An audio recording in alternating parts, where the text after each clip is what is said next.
Chainer, Nightmare Adept versus Roon of the Hidden Realm. I like having Shriekmaw against a Bant deck. Let's keep that. I've also got another Evoke creature in Ingot Chewer, and I've been looking forward to showing what you can do with Evoke in this deck. Grab ourselves a tap land as we usually do in the opening turns and pass over to Roon. See if we get a crazy start from Roon of the Hidden Realm. Just a tap land, fortunately, so we are off to a slow start by the looks of it.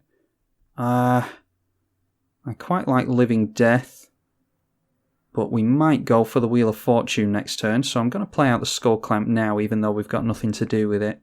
I don't like discarding Living Death, but we've got plenty of reanimation in the deck, so hopefully we draw into more creatures and then we can discard those to go for things like Shriekmaw.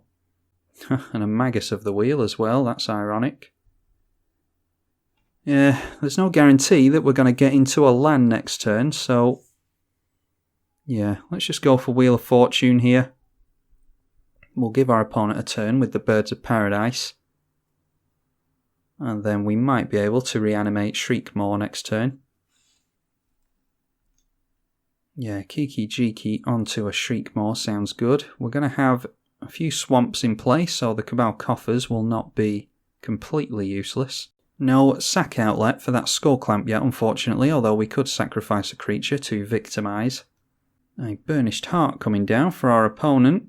Oh, and what did they discard, by the way? They had Coalition Relic, Glimmerpoint Stag, an O-Ring, a Time Wipe, that's good to get rid of, and a Diluvian Primordial. We've got some more discard with the Cathartic Reunion. Let's just go for our commander here, I think. And that will gain haste, but we're not going to swing into the Burnished Heart, just in case our opponent decides to... is it the worst thing if they block with it? I'm just going to leave Chainer back here. Sacrificing the grasslands to grab a forest or a plains. I'm deciding to go for a tapped Prairie Stream. And yeah, our opponent clearly holding up mana to crack the Burnished Heart for a bit of ramp. We have a Merciless Executioner, actually isn't the worst thing. Let's just drop a mount in here. I'm going to discard the Mind Slicer. I don't think we're in a match that we want to use Mind Slicer in. And then this turn we can cast a creature card from our graveyard. So let's go for the Shriekmaw with Evoke. We can use Evoke costs from our graveyard. So that's a useful thing to know when you are building a Chainer deck. Have a couple of Evoke creatures in the graveyard, including the Ingot Chewer. And when that dies, we destroy an artifact. Oh no, it's when it enters, we destroy an artifact. Shriekmaw will gain haste, but we're going to have to sacrifice it anyway. Let's kill off the Birds of Paradise to Shriekmaw's ability. And then we will discard the... What do we want to discard here? I think we get rid of Kiki Jiki and Noxious Gearhulk. And then we'll draw 3 cards. Alright, and that gets us into a Sol Ring, so let's play the Sol Ring. And then might as well put the Clamp onto Chainer, just in case we do want to put him in the graveyard. Sometimes we decide to put Chainer in the graveyard. And they're not going to bother swinging in because our opponent will just chump that and then sacrifice it in response. I have no doubt that they're going to sacrifice it for a couple of lands here. And we've actually got another swamp in hand now, so that means that the Cabal Coffers is going to start getting us into some nice black mana. Wall of Omens for our opponent. We're not going to struggle destroying that with our Chainer, assuming they block Chainer with it. We're still at 6 cards in hand though, and then there's an Ifara. Yeah, Ifara's a really good card. And they will draw with Ifara because they had Wall of Omens enter last turn. Yeah, I play Ifara as a commander and I really like her as a commander. We'll get down a black mana with the Verdant Catacombs.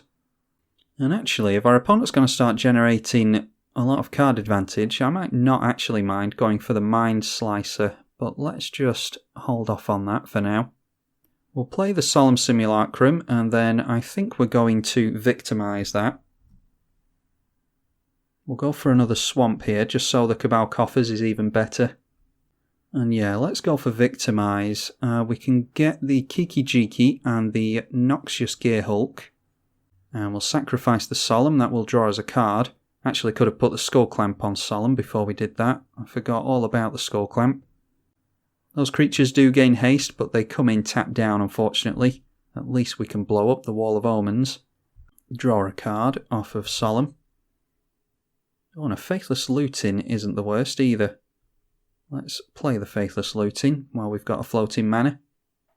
And in this case, we'll get rid of Merciless Executioner and the Smouldering Marsh, I think. Then might as well swing in at our opponent, and we'll pass over to them and see if they've got anything for us. Green Warden of Marasa, what does that get back? Probably goes after a board wipe, and if they do, then I think we're going for the Mind Slicer. Yep, that is what they're grabbing, going for Time Wipe, and they'll get to bounce the Green Warden of Marasa back to their hand with Time Wipe, I think. Then playing a Myriad Landscape, they've got 6 cards in hand. I think we are at the point where we want to go for our Mind Slicer play now. A creature entered under our opponent's control, so Ifara will trigger again. That is exactly what we need. That is one hell of a draw in Viscera Seer. Go for the Faithless Looting first of all. See if we can put some good stuff in our graveyard, seeing as how we're going to discard stuff anyway. We'll just get rid of a land and the Combustible Gearhulk here. Then we will play Cabal Coffers, don't want to discard that. Then we will play Ravenous Chupacabra. That's another good draw actually, because our opponent will probably put something back into their hand here. They can exile the Green Warden to put something back into their hand if they want to. Yep, they grab an Oblivion Ring. Then we'll get down the Viscera Seer. And with our final card, we will activate Chainer's ability, discard that, and we can play the Mind Slicer from our hand now, so we have just enough mana to do all this. And our opponent sees what we're aiming for and decides to scoop there. That's fair enough, because we were just going to be able to keep hitting our opponent with big creatures.